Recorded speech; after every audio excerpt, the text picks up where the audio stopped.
Bonjour et bienvenue dans ce nouvel épisode du Chaudron de l'Ermite. Ici on parle de magie, de chamanisme, de paranormal et de travail avec les esprits. Pour les nouveaux arrivants, je suis Adaline, ou Lynn, votre hôte, connue sous le nom The Hermit Witch Mama sur Instagram comme sur YouTube. Je suis chamane et médium à plein temps et sorcière à mes heures. Aujourd'hui, on parlera du fait de travailler véritablement de concert avec les esprits. Et ça comprend pas mal de choses. Je vais vous expliquer en quoi ça consiste et comment vous pouvez commencer à en faire des alliés pour le quotidien. Bien sûr, je ne pourrai pas couvrir absolument tout ce que ça comprend, et je vais vous parler de tout ça du haut de mes propres expériences et de ma propre compréhension. Alors, quand je parle d'esprit, je parle des ancêtres, des esprits des défunts, des esprits des lieux, des esprits naturels, des esprits des plantes et des minéraux. Et tout cela font partie de ce qu'on appelle, dans le chamanisme, les esprits du monde du milieu.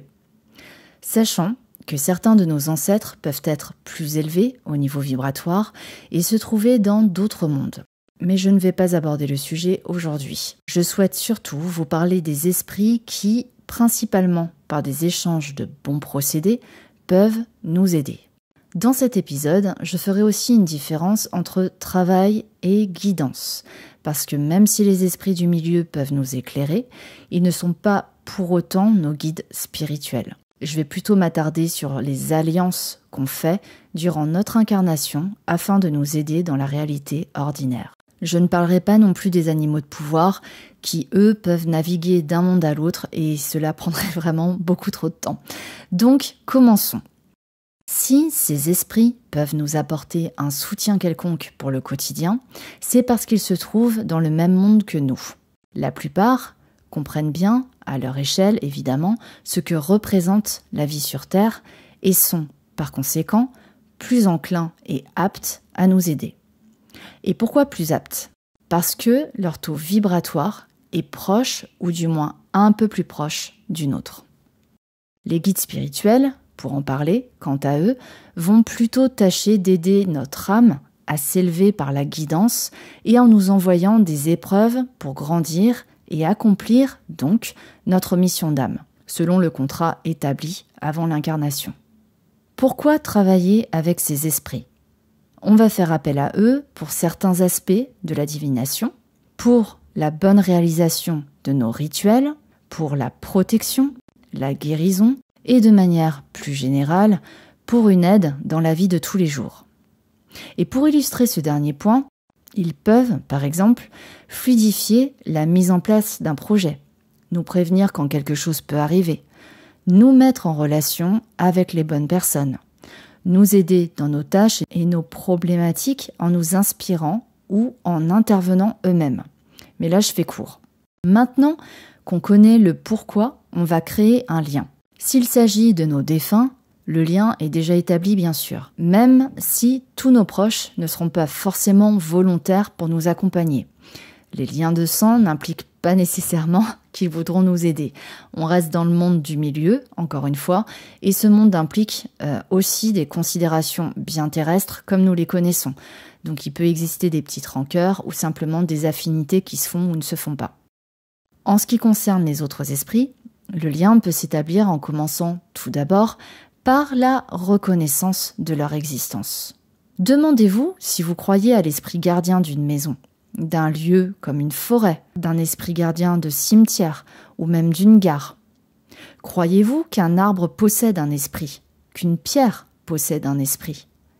La reconnaissance, c'est la première étape. Et suite à cette reconnaissance vient le respect. De la même manière qu'on n'entre pas chez les gens sans s'annoncer et en faisant comme chez nous. Lorsqu'on rencontre une personne, on met en place une sorte de protocole pour créer du lien. On montre patte blanche, en quelque sorte. Ce premier contact établi, on va nourrir et préserver la relation par de petites attentions, par la loyauté, par l'amour sous quelque forme qu'il soit, et par l'engagement et surtout le respect de nos engagements. Parlons à présent des contrats avec les esprits. Des contrats qu'on établit pour les rituels et la magie, par exemple. Solliciter une aide et se retourner sans un merci ne sera pas vu d'un très bon œil, évidemment. Comme dit en intro, le monde du milieu est fait d'échanges de bons procédés. Si vous travaillez avec les esprits pour qu'il vous apporte un coup de main pour telle ou telle situation et que vous ne donnez rien en échange, ça risque de ne pas très bien se passer. En particulier si vous appelez les esprits de défunts qui ne sont pas vos proches. Donc honorer vos engagements vous permettra de construire des relations solides avec les esprits et des relations sécures. N'allez pas penser qu'ils ne parlent pas entre eux.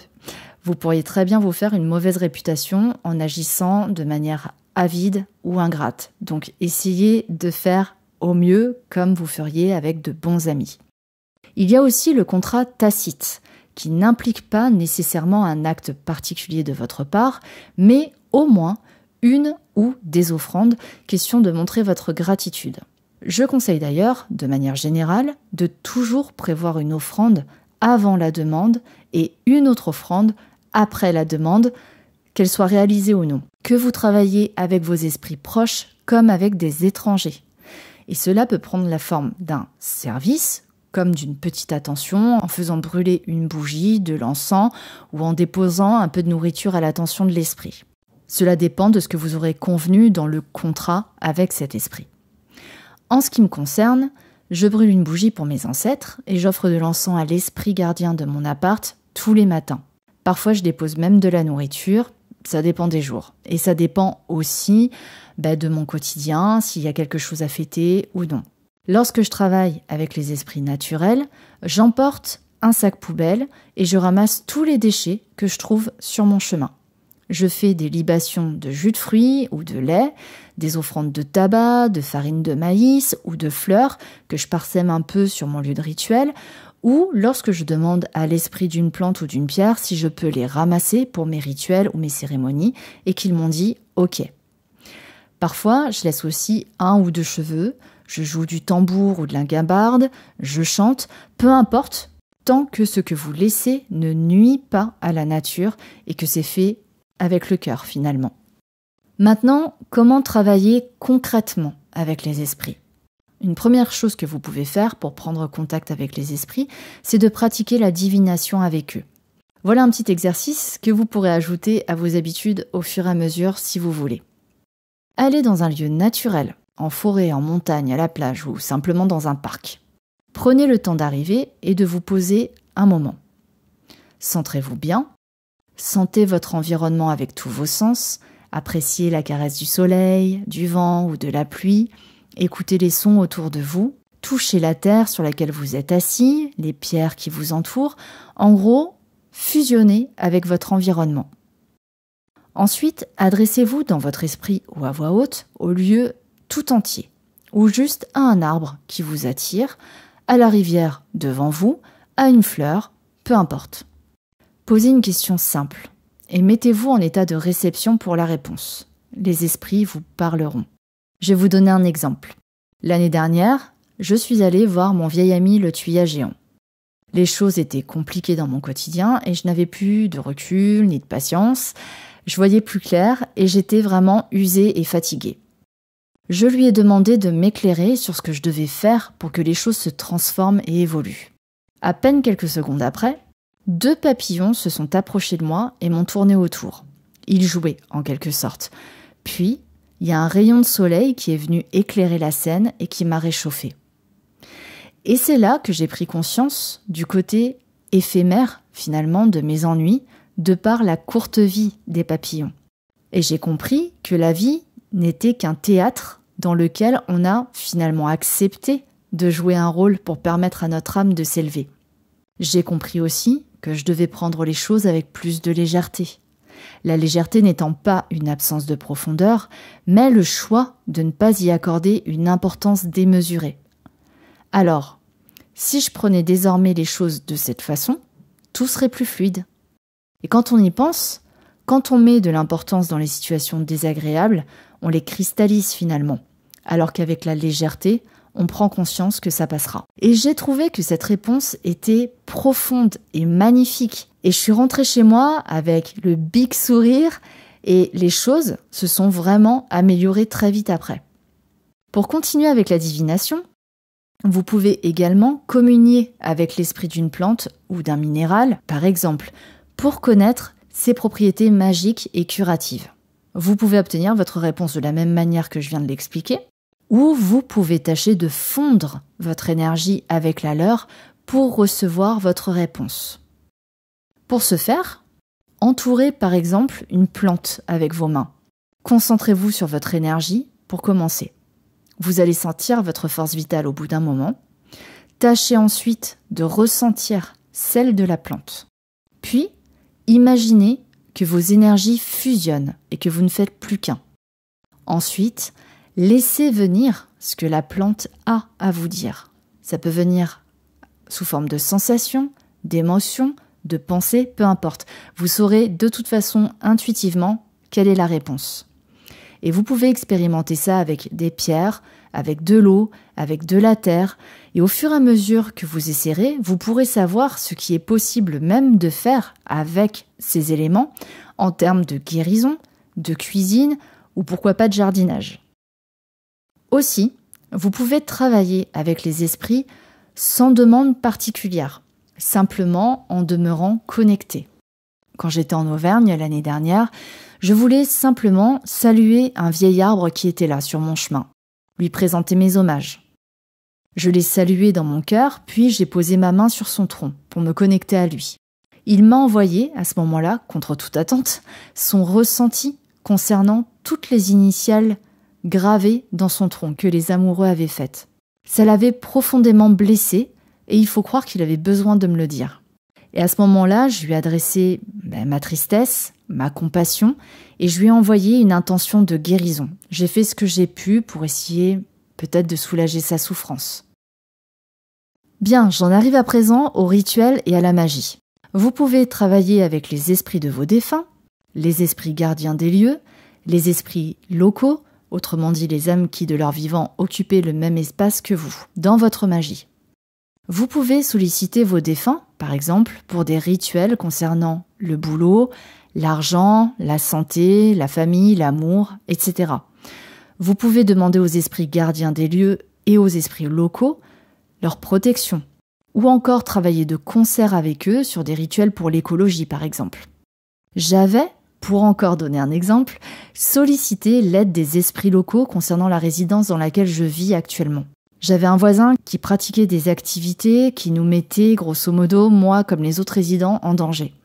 Et finalement, après mon rituel, à peine une semaine après, ce voisin est parti précipitamment et on ne l'a jamais revu. On en a entendu parler vite fait, bon voilà, des petits commérages, on va dire ça comme ça.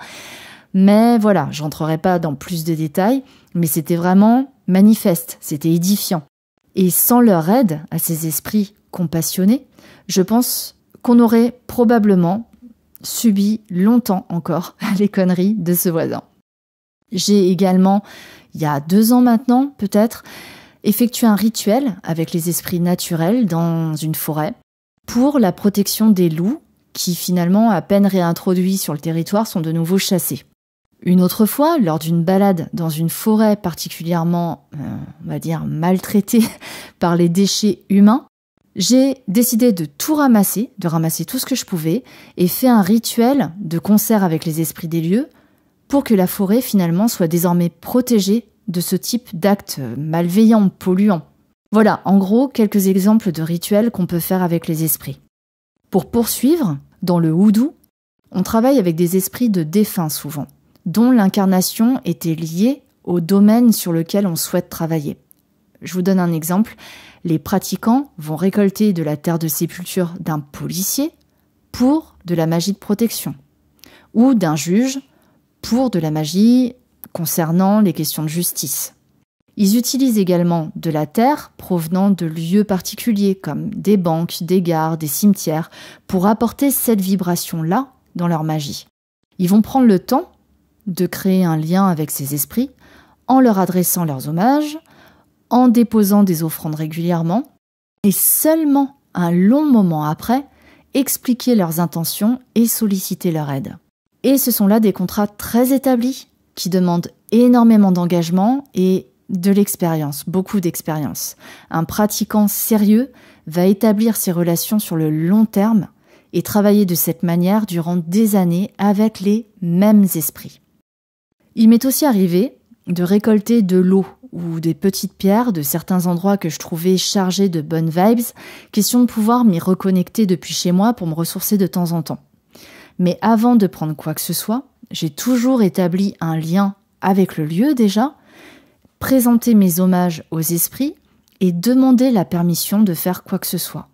J'ai aussi toujours attendu la réponse qui s'est finalement manifestée par soit un joli rayon de soleil soudain, soit des chants enjoués d'oiseaux, soit le vent qui se levait, ou ne serait-ce qu'une impression que j'y étais la bienvenue.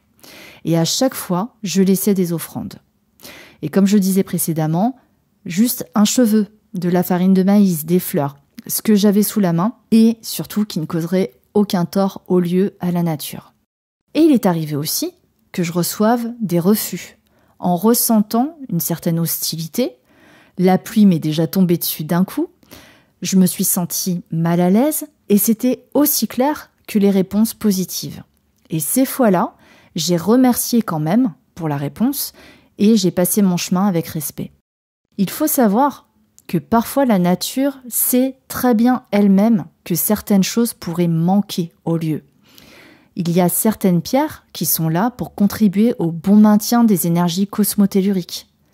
Des plantes peuvent aussi être en voie de disparition dans certaines régions, dans certains coins de régions, et parfois les esprits réagissent selon l'histoire du lieu, selon l'histoire aussi qu'ils ont vécue peut-être avec d'autres humains.